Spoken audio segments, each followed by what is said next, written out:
When you look at Wright, though, Brian, what's the most underrated or overlooked aspect of his legacy with this franchise? Because I think there's a lot of things you could think about with him, but what do you think that people may, overlook when it comes to David Wright and his legacy with the Mets?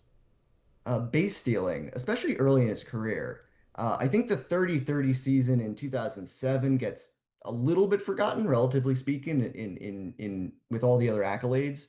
The hitting, of course, everyone remembers, won a couple Gold Gloves, but it might be a little bit harder for many might not immediately look at David Wright and think of him as a great base runner, but he was pretty good, especially early on.